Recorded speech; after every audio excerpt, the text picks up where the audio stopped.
So I've been a roboticist pretty much now for over 25 years. And so one of the things is I started at NASA working with scientists, those were my humans. Now I work primarily with people on Earth, kids.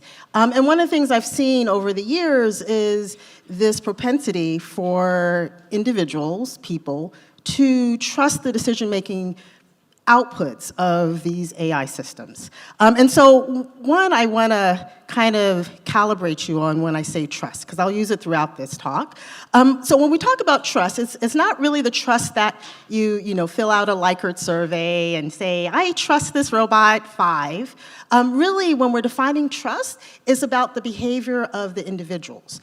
If my system says something in terms of a decision-making process, does the individual change their behavior, indicating that they trust the output of the agent? And so that's really how we define trust in my work and in my lab, is it really is about behavior. And we've actually shown in some cases where people will say, I don't trust this, and then I will show you videos of people then walking into fire buildings to show and indicate trust. And so that's really what we're talking about. So I'm going to walk you through this aspect of bias. And sometimes I think we talk a little bit about fairness and bias, and when it comes to things like predictive policing, we understand it. But when it comes to other things, I always think about, so what's the problem? You're offended for like 5 seconds, and then you're going to use the application again in like 2 seconds, right? And so what really is this aspect of bias, and why does it matter? And so when I think about bias, I really think about this aspect of our own cognitive bias. And so I'll walk you through when I really look at bias, and there is this classical things about gender and racial bias and age bias. It really is that influences our cognitive biases about how we make decisions. And that's really the key. That's why it's important. It's not necessarily just saying that my system has an age bias, it's that system that has an age bias provides some information to me that then changes the things that I do and changes my own decisions, and that's why it's important. And so I'm going to walk you through cognitive bias. I'm going to start with 4 kind of studies where it shows this. My first thing I'm going to talk about is working with children with disabilities. One, I think as a community, we don't do enough in this space. A lot of times we talk about diversity and we exclude individuals with disabilities. And so I always start my first example talking about individuals with disability. In my work, I primarily work with kids, pediatrics, children with special needs, and just kind of stats in worldwide, 150 million children. We know, of course, that's an underestimate just because there are still some countries that don't actually log the numbers correctly. In the US, we have 15%, actually worldwide, 15% of adults live with a disability. In the US, it's about 9.8 million, depending on the disability, but in terms of the disabilities I'm interested in, about 9.8 million. And so this is the target demographic that I work with. And so looking at this, I talked about how I started as a scientist, doing Mars rovers. My humans were science. And so going into the space of pediatrics, figuring out what does that actually mean? How do I get my robots interacting with kids? It was about trying to understand how human clinicians interacted with kids. And so we did a lot of observations. We looked at how clinicians would engage kids, even when they didn't want to do the therapy. We looked at the kind of communication modalities they use, both engagement, which would be non-feedback, non-verbal kind of feedbacks, as well as gestural and using words. And so we took that information and we tried to figure out how do we put that on a robotic vehicle, a robotic platform, because we wanted to ensure that there was some compliance when the robot was in the home with the kids. And so some of the things that we looked at was designing this entire system of therapy apps, as well as the robot agent, as well as the clinician who's in the loop that's providing some guidance to the system when the system was wrong and making mistakes. And so some of those things enhance the aspect of trust. Because what we're doing is we're modeling a system that the children already know. They go into the clinic, they work with these individuals. So there's already this propensity for trusting the human, and what we're doing is, because we're mimicking that behavior, there's already this natural inclination of trusting the device, already trusting it, even though it's different and has a different form factor. There's still this inclination because all we're doing is we're replacing one element of the system that they're already familiar with, a system that they already know that works for them, a system they already trust, and we're just changing that one element, which is the robot. And so we already are starting off with the basis of basically biasing their behaviors so that if the system actually models it correctly, they're already going to engage. And so we know that by bringing in the gaming systems and the robots that are emotional creatures that mimic and respond accordingly based on human inputs, based on collecting all this data and looking at if a child has one type of emotion, what is the corresponding emotion of the clinician, and taking that as an information and learning from it and having the robot emote accordingly. What we do is we continue to enhance this trust, continue to do this, and we do it on purpose, because we actually want to enhance compliance, we want to enhance this therapy in the home environment, but we are also biasing this aspect of the human-robot relationship with a good purpose, but we are doing something that we have to be very careful about. And so when you put it all together, we do then have a system that actually works in the environment. Hard. Here we go.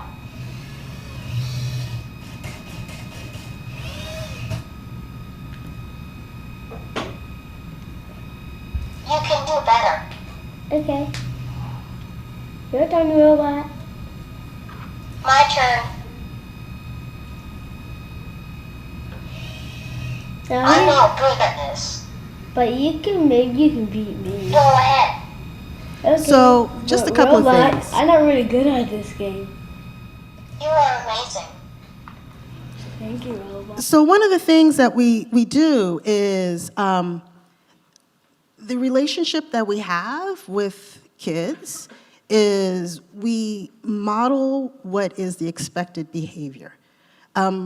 Kids will have full conversation with robot. They'll talk about their day, they'll say things like, you know, I'm not good at this, or I'm sad, or I'm frustrated.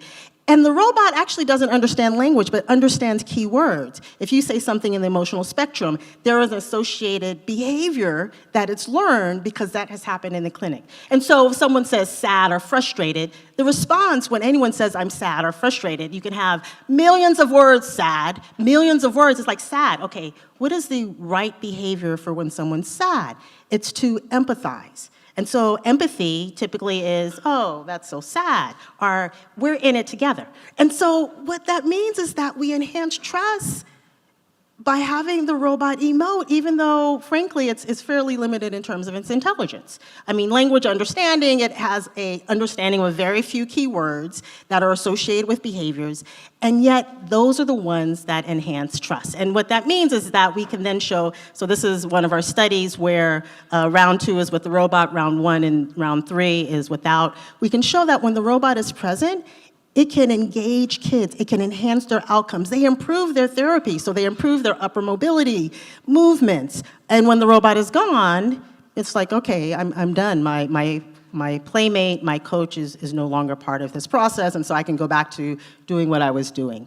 But then when we look at this element of trust, where we collect surveys because you need that to get papers published, what we see is that so there's a lot of graphs here, but basically when we ask individuals and kids, we do smiley faces, like, do you like the robot?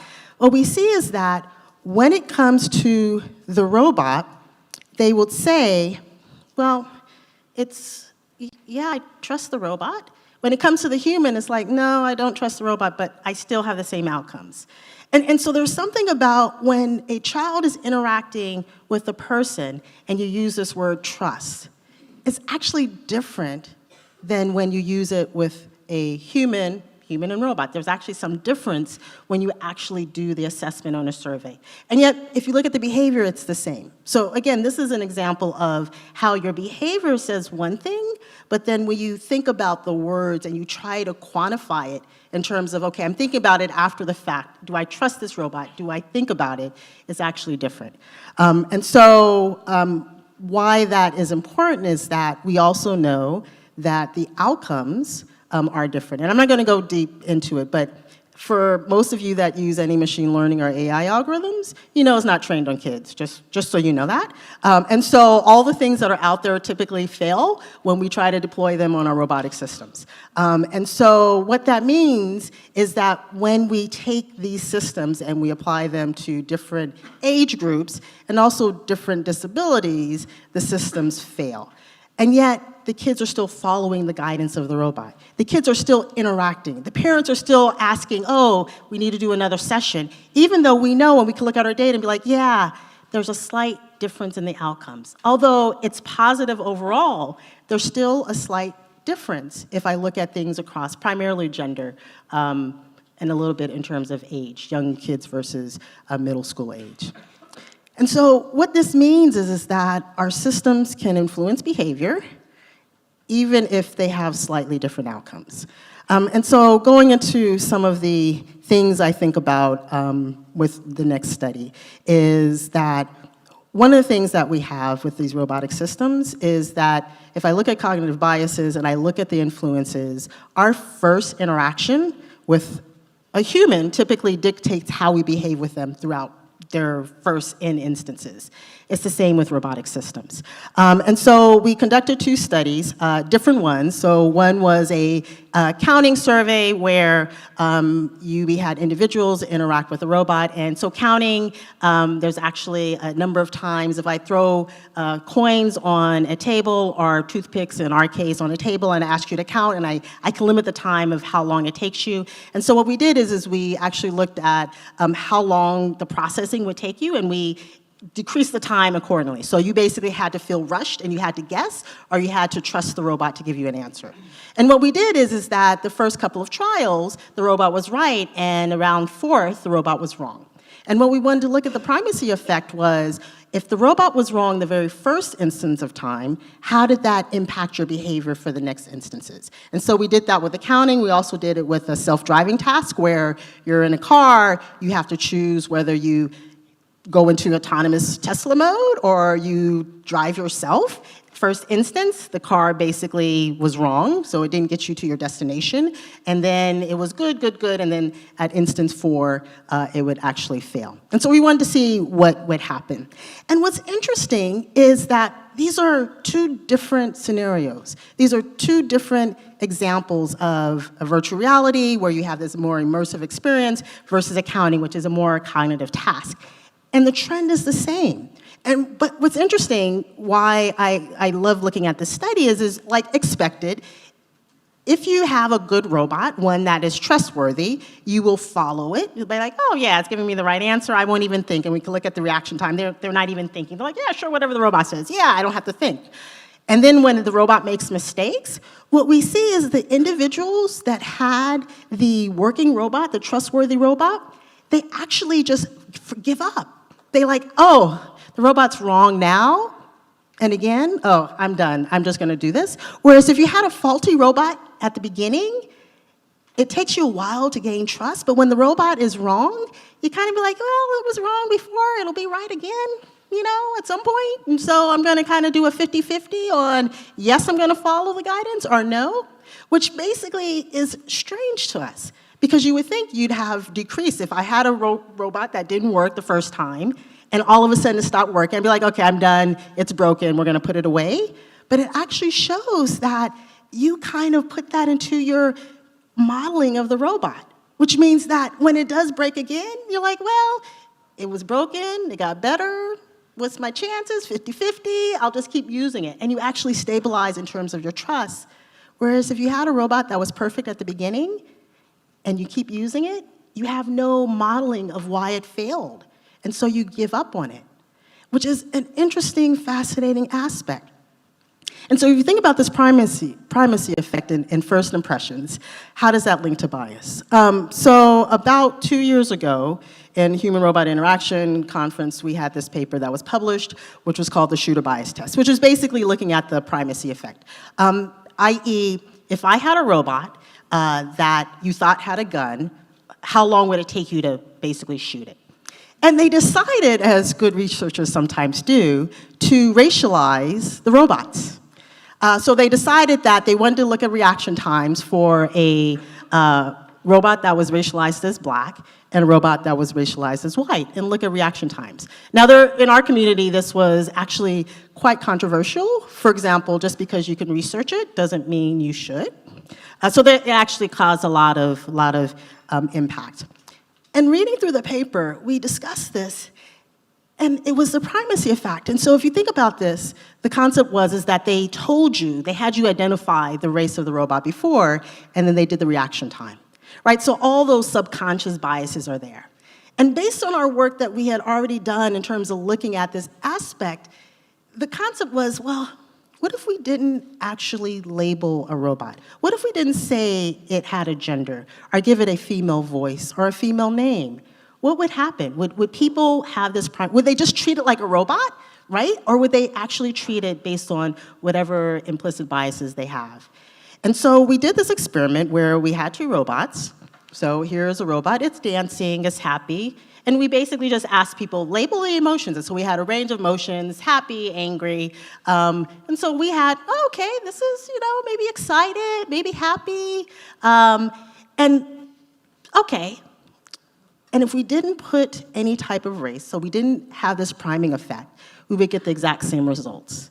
But if you add in a race and say, I'm about to show you a robot that's racialized as black, all of a sudden, for some people, same emotion, same programming, we actually got a little bit of a difference in what it was doing. A little bit of a difference in terms of, was it angrier? I don't know. And yet, when we took that away, when we didn't, we just said, here's a robot, declare its emotions, tell me what it's doing, it was statistically the same. So it tells us that as researchers and roboticists and creating these AI systems, when we label and add in this human characteristics of gender or race, what we are actually doing is we're priming individuals to treat it and think about it in that same way that we may implicitly have. But at the end of the day, robots are robots. And if we don't do that, they will treat it just as a robot. They will treat it, and they will use it, and they will trust it. And so we think about this aspect of, well, Alexa has to have a female voice in order for people to actually interact with it. And that's a falsity. That is a pure falsity. It's just that we feel more comfortable with it, but as we continue to use, our studies show that we will continue to use it, and we adapt if we as researchers don't actually put a human characteristic that evokes all these biases in us. So I'm going to go through 2 more studies. The other one is this violations of trust. So again, we have this primacy effect, we have this aspect of trust, we continue to evolve. And so what we wanted to see was, what happens if we violate the trust? So just like with the mistakes, but we do it based on an irritating factor.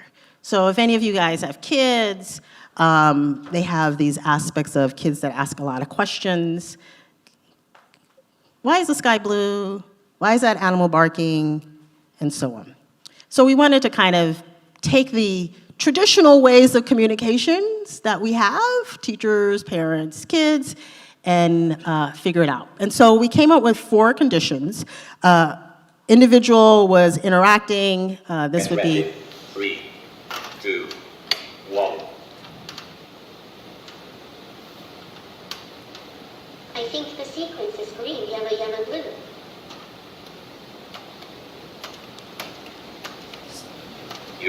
So this is unsolicited. So while playing a game, Simon says, unsolicited versus the user actually asked for help.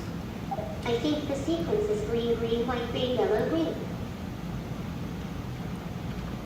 So first example is robot is like, I know everything. I am going to tell you the answer before you start your task. And the other one is, user, I'm not quite sure. I'm only going to ask.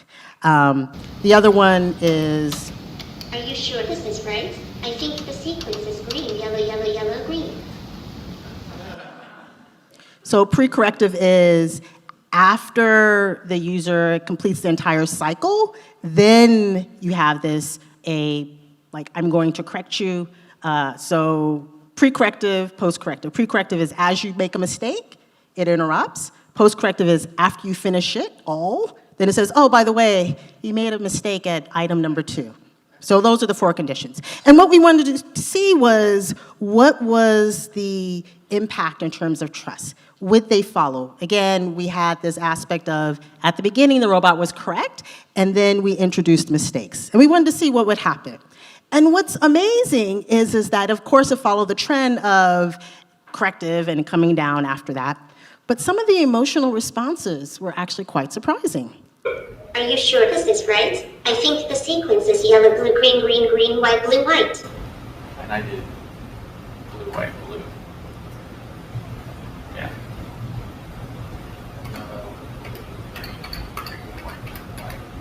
That's wrong. Get ready. You like. So the difference between this study versus the other, so this was an embodiment, was that the emotions when the robot was wrong was amazing. As another example. I didn't say anything. I get it right. Because you hate me. And so this I get it right. surprised us, right? So we expected a certain trends, we expected all these things, but what surprised us was this fact that a lot of the participants had an emotional reaction when the robot was wrong. They would yell, they would scream. In some cases, they'd be like, I'm done. I'm just gonna push whatever, yellow, yellow, yellow, yellow, yellow, just because I really don't like this robot. And what we found was that it really depended on how the information was given, because remember, the robot's wrong. And so people basically do not like to be interrupted if you are wrong. Well, we kind of understand that. But they have an emotional reaction when it happens, right? So if you're going through and you're interrupted, and then the robot's like, oh, it's this, and you're like, oh, okay, you get really, really angry when that happens. Which, again, we knew they'd be disappointed, but not angry. And so that, if we think about that with this aspect of violation of trust, it means that as we design these systems, we do need to think about when we provide information. We do need to think about, I mean, I love interacting with my system, and as I'm thinking, that little chatbot's like, do you need help? And it's like, no, I don't need help. So imagine now if it was wrong, I'm like, oh, sure, can you help me find it? And I go down, and 10 minutes later, it's like, oh, yeah, sorry, that was the wrong link, right? It shows that if our systems aren't perfect and we interrupt at certain points of time, it actually makes us upset and angry, which is actually not good for our agents. We'd rather be dumb and just sit back than actually have an emotional reaction. Talking about emotions, the last study, and this is actually one of my favorite studies, so I leave it for the last. It's also the one that surprised us the most. And so what we wanted to do is we actually wanted to take, so all of the robots I showed you, they were socially interactive, they had agents, they understood emotions, they would respond. And so some of the aspect of the bias was tapping into this understanding of emotions and communications.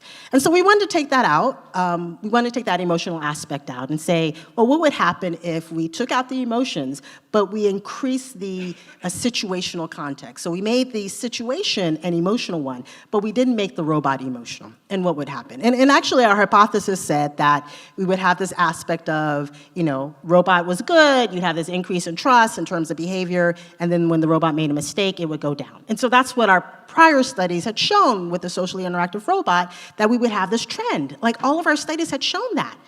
And so when we ran this one, we basically, this is our scenario, we invited individuals to a building that was off campus. They would come in and they were asked to follow the robot, like definitely not socially interactive, not a humanoid. We tried to make it as, you know, tin box on a can that we could do. Right, so there wasn't some type of an emotional connection. So you'd come in, you would follow the robot to the conference room, you would enter the room. When you entered the room, there was a large note on the wall that said, close the door, sit down, read this article about robot navigation and answer the survey. Because we wanted to remove any kind of priming. So they knew they were in a study. We wanted to we wanted to have them think that the study itself was, they follow the robot. Now they're answering questions about, this navigation and, what's the best robot navigation and things like that. And so as they're in there and they're reading this article, they're answering these questions, what we do is we then fill the building with smoke and set off the alarms. And so alarms go off, and so typically if an alarm goes off, you would go up and you'd open the door, and now you see smoke. So what do? Prior studies have shown that typically what people will do is they will exit out the front door, if they remember, or they'll look for the exit signs. So you can kind of see there's an exit sign back there. And what we did is we intentionally put the robot in a place that was not near the exit signs. And so we wanted to see what would happen. Would they go through the front door? Would they follow the robot? Or would they go through the exit sign? And so, again, our studies prior would have indicated that if the robot was good, that they would follow the robot, just because that's what our prior studies had said. And if the robot made mistakes, you would basically oh, this robot doesn't know anything, and I'm going to exit. And what we found was that that was actually not the case. We found individuals had very, very strange behaviors, even when the robot made a mistake. So we had situations where individuals would stay by the robot, and we would ask them. So afterwards, we would do the whole interview of, because this was full board, so afterwards we would disclose, okay, here was the actual study, explain some of your behaviors. And some of the aspects were, I thought this was safe. Right? So I thought what the robot was doing, stay in place, because the robot knew everything.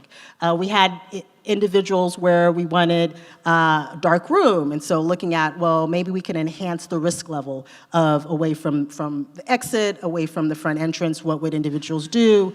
Some would stay, some would actually do things like push furniture out the way and go into areas where you clearly can't see, and you would ask, well, what was your thinking process? And it was well, I thought maybe that's an area that didn't have smoke, right? And so it was when individuals did things that were counterintuitive, there was always this rationale that, well, the robot must have known something. It was connected to the internet. It must have been getting signals. It must have known something that I did not, because of course, the robot wouldn't put me in danger. The robot wouldn't put me at risk.